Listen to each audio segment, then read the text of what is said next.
Et voilà, 8h11 sur Canal 3 Bénin, le plateau de l'invité du forum, c'est à partir de maintenant. Et nous avons en plateau Dr Calix Ouadé, bonjour. Bonjour chers amis, je reste toujours admiratif de tout ce que vous faites au niveau du groupe de presse et beaucoup plus pour vous. Vous êtes de loin, quand il y a 20 ans encore, je me regarde en arrière et je vois aujourd'hui que vous animez davantage la presse béninoise. Je pense que dans l'univers médiatique béninois, on ne pourra plus parler de la presse sans évoquer le groupe de presse Canal 3. Merci. Tout est à votre avis. Non, ce ne sont pas des fleurs. Vous savez, je suis un consommateur des médias. Je sais l'heure à laquelle je me réveille, je sais combien de stations radio et télévision dans le monde que j'écoute. Je ne vous dis le reste à travers TNT aujourd'hui. Donc je rends grâce à Dieu. Ça a un coût. Et le coût là, il faut pouvoir le payer, être beaucoup plus au parfum des événements. C'est comme ça la valeur de l'information. Alors, le sujet qui nous rassemble ce matin en plateau, c'est la mobilité urbaine. Quelle responsabilité pour les élus? D'abord, rouler dans nos villes est-il un casse-tête pour les usagers de la route? Non, avant de venir sur la question de route, vous me permettez de faire une genèse dans l'avènement de la croissance démographique humaine, dans la mesure où aujourd'hui ce sont les mouvements de population avec l'immigration qui font que de plus en plus nous enrichissons plus de population dans certains espaces géographiques. Et je prends juste la petite définition du point de vue démographique de l'UNISAE qui définit une ville à partir de la taille de 100 000 habitants au moins avec quelques infrastructures, entre autres les services bancaires, la santé, l'énergie et puis l'addition d'eau. Donc, pris dans ce contexte, l'espace géographique appelé ville doit répondre à un besoin de la population. Lequel besoin fait appel à son droit d'aller et revenir. Mais de quels moyens disposons-nous pour assumer ce droit d'aller et revenir, ce qu'on dit dans le jargon juridique? Et justement, ce droit n'est pas assuré aujourd'hui pour le citoyen. Non, aujourd'hui, il faut relativiser si ce droit-là est assuré. Pourquoi? Puisque le réseau routier béninois, quand vous faites une cartographie, ce réseau routier est variable d'une région à une autre, pour ne pas dire d'une ville à une autre. Et parlant de ville, il y a un coût économique que le réseau routier génère. Ce coût économique amène les décideurs politiques à voir comment arranger le réseau routier pour éviter ce qu'on appelle la congestion. C'est-à-dire, c'est un terme beaucoup plus utilisé en milieu médical, mais pour parler de l'encombrement des rues. D'accord. Nous avons eu la chance d'avoir vu la vie, ou bien comme on le dit quelque part. Vous prenez aujourd'hui, puis ce contexte dans cette ville aujourd'hui, vous allez voir qu'il y a ce qu'on appelle l'étalement, l'extension de la ville. D'accord? Vous prenez aujourd'hui la commune d'Abomey-Calavi qui très tôt a pris le surplus du fait du coût financier, du foncier dans la ville de Cotonou.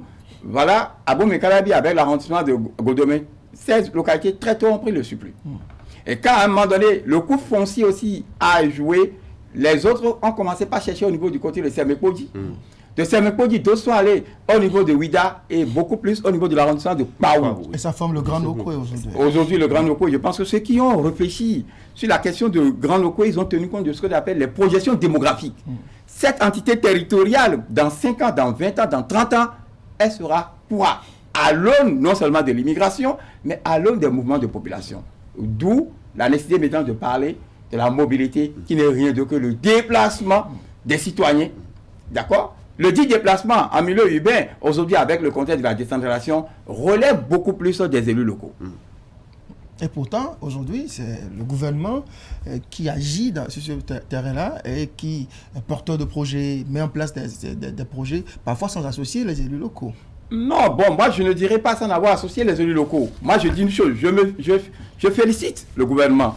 Puisque quand vous prenez ça là, c'est ça que je dis, hein, les gens ont travaillé avec des compétences. Ils ont procédé à ce qu'ils appellent à un maillage des voies qui vont desservir les diverses localités. Vous n'êtes pas sans savoir que la ville de Cotonou, c'est la ville pas excellente de concentration. Puisqu'elle joue sa fonction administrative, sa fonction économique, et sa fonction industrielle, sans oublier sa fonction politique. Puisque les grandes décisions sont prises au niveau du conseil.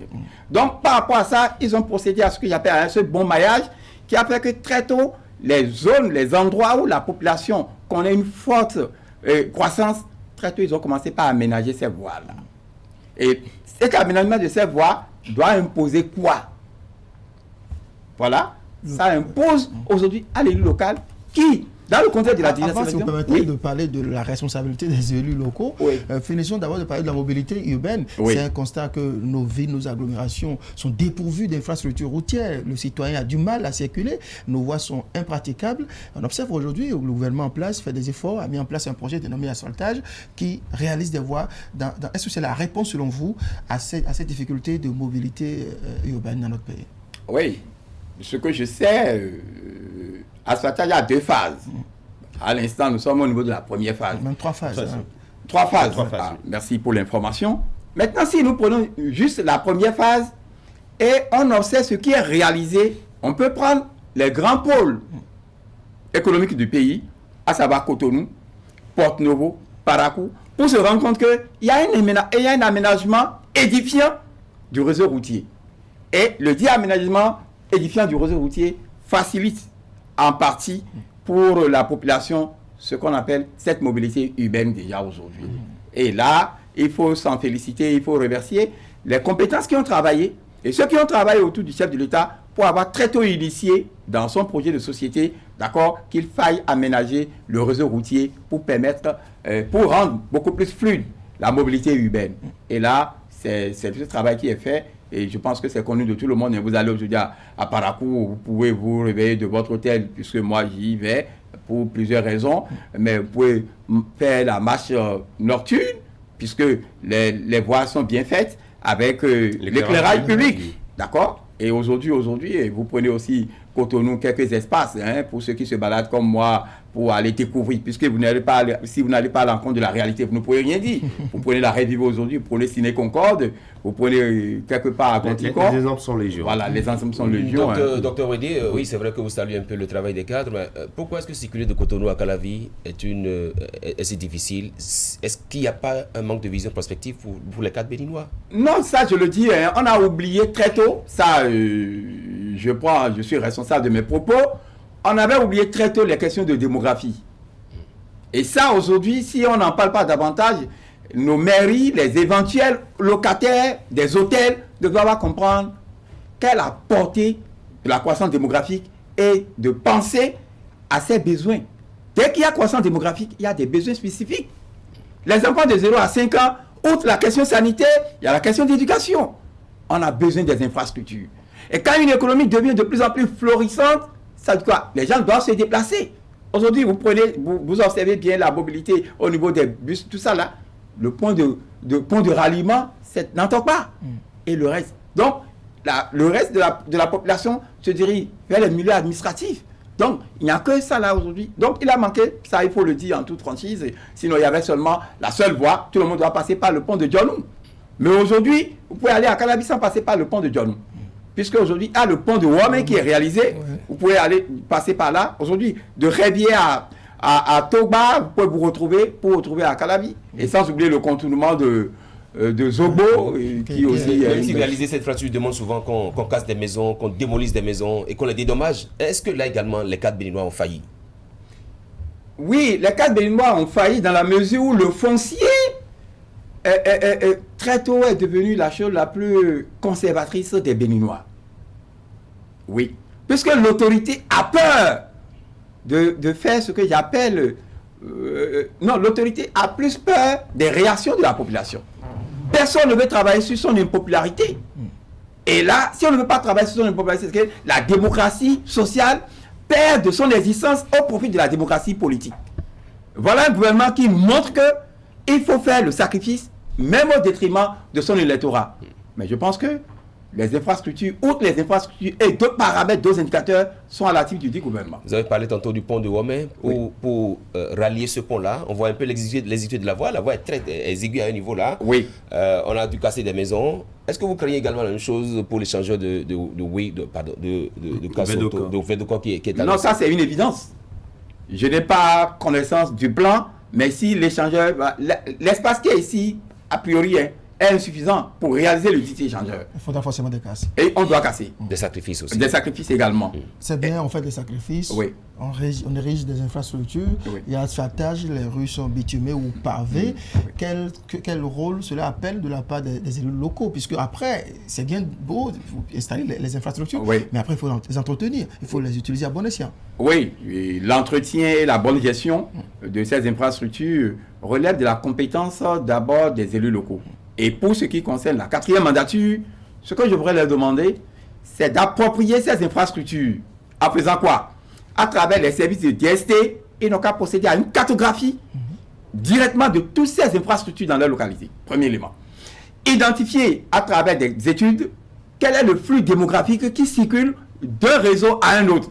Et ça va leur permettre de disposer de l'information pour voir comment éviter la congestion dans leur localité. Et pour cela, il faut une administration moderne dans nos collectivités locales. Est-ce que c'est le cas aujourd'hui? Non, ça s'impose. Je me rappelle quand j'avais fini la maîtrise, j'avais créé quelque chose au lendemain de la décentralisation pour accompagner les élus locaux. Puisque l'état du personnel, à ce moment des sous-préfectures, l'état des cadres ne pouvait pas permettre à faire face à des besoins de la population, puisqu'il faut des compétences.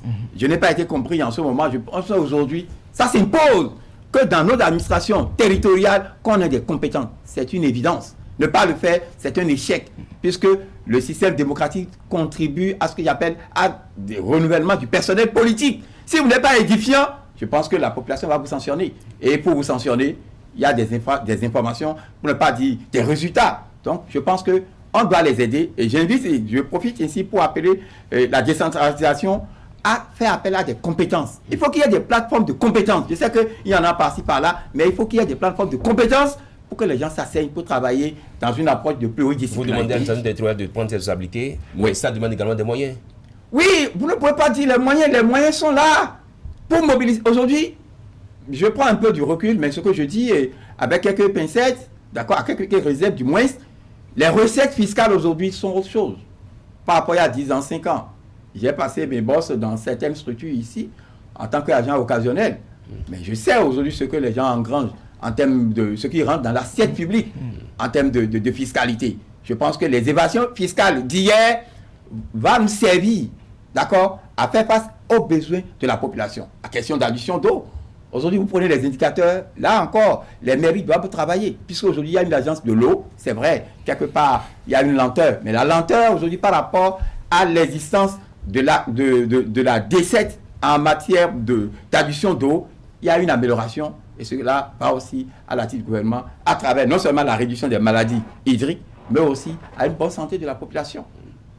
Vous voyez? D'accord. Outre les élus locaux, justement, il y a la population elle-même. Il faut que l'incivisme, on travaille sur l'incivisme.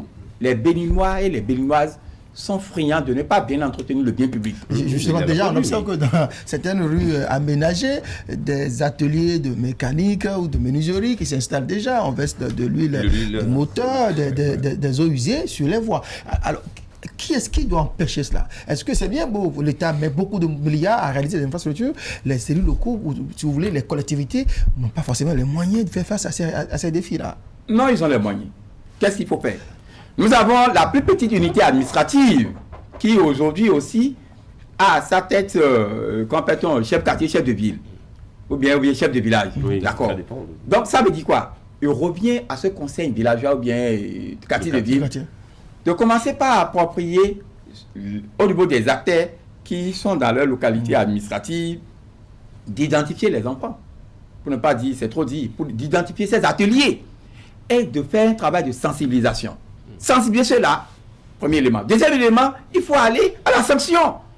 Il faut trouver les formules. Ils envoient des agents pour prélever des tasses, pour relever tout ça là. Donc il faut commencer par les identifier. Et quand on finit de sensibiliser, il faut sanctionner. Aujourd'hui, je prends le cas de Grand Noko, il y a une structure aujourd'hui qui participe à l'entretien, à la question de la salubrité. Donc, il faut que ces acteurs puissent, dans chaque rue, identifier le mécanicien qui est là pour dire quand tu finis de faire des vidanges, il ne faut pas jeter ça sur la voie pavée. Les femmes de coiffure ou bien je ne sais pas quoi, les bonnes dames de nos maquis et tout ça, quand vous finissez vos eaux usées là, il faut trouver un endroit pour les jeter, pas les jeter sur la voie. Donc, je pense que c'est à partir de la sensibilisation et que les élus locaux doivent davantage s'impliquer. Puisque moi, je demanderai en son temps au gouvernement de mettre des structures de contrôle. Ah oui, puisqu'on ne peut pas avoir engrangé beaucoup de sous et que quelqu'un n'arrive pas à bien gérer. Dans pratiquement toutes les communes, hein, toutes les mairies, nous avons des directions des services techniques. Est-ce que vous les sentez véritablement Non, travailler ça, je suis un produit du CFA. Ce que je dis, c'est une réalité. Quand je prends le profil de la plupart, je ne suis pas demandeur d'emploi à ces milieux, hein, ça je le dis en tout cas. Et dans ces milieux, il n'y a pas les compétences. L'administration publique n'a plus aujourd'hui toutes les compétences. On peut dire aujourd'hui la loi de recrutement, ceci, non. Mais on en a besoin pour faire face à un certain enjeu. Et le dit enjeu, il faut sauvegarder les acquis et faciliter la mobilité et les services sociaux. Il n'y a pas que seulement la mobilité urbaine. Aujourd'hui, le plateau technique béninois en matière sanitaire a connu une dynamique. D'accord? Et ça aussi, le ministre de la Santé doit comprendre qu'il faille avoir d'autres compétences. On ne va plus avoir des hôpitaux qui vont être uniquement gérés par des administrateurs ou bien par des médecins. Il faut deux acteurs, les anthropologues, les sociologues, les juristes. Puisque le droit médical, il faut que les gens le sachent. Les erreurs médicales, il faut que les gens comprennent.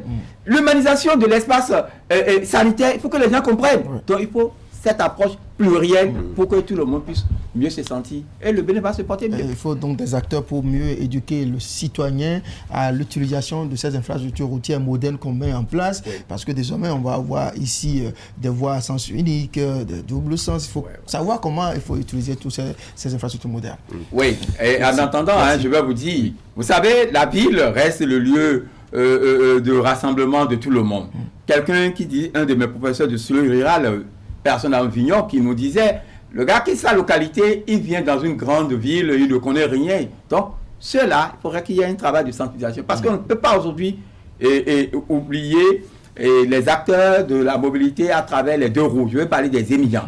Donc, c'est à ce niveau qu'un travail doit être beaucoup plus fait, puisque la plupart ne rentrent pas. Et ce sont eux qui dorment au niveau des artères, par-ci, par-là. Voilà, donc je ne les stigmatise pas du tout, mais j'attire leur attention qu'aujourd'hui, dans l'amélioration du réseau routier, ils ont leur responsabilité à jouer pour que le bien-être collectif soit une chose beaucoup plus Merci importante. beaucoup. Merci. Nous n'avons plus assez de temps. Vous dites? Les cités administratives annoncées, est-ce que ça peut faciliter la mobilité? Ah, bien sûr! Sur les cités administratives, ça va beaucoup plus, puisque avec ça, il faudrait que les élus locaux puissent organiser, d'accord, la circulation. On peut organiser et séparer les gros porteurs par rapport à deux voies. Si déjà nous avons beaucoup de voies, on peut très tôt procéder à ça. Si on sait que les cités administratives, par rapport à tel endroit, la population, vu le profil socio-économique, on peut peut-être orienter leur circulation vers telle localité au regard de leur point de destination. Merci beaucoup, docteur Calixte Rouedé. Oui, vous me permettez, je voudrais vous remettre ce rapport au thème d'une étude portant sur l'univers carcéral béninois. Oui. D'accord, il y a moins de chroniques judiciaires dans mon pays, donc je partage ça avec vous. D'accord, merci bien.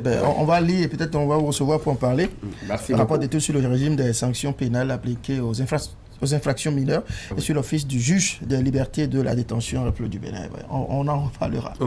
Merci beaucoup. Merci, très bonne journée du mardi à vous. Oui.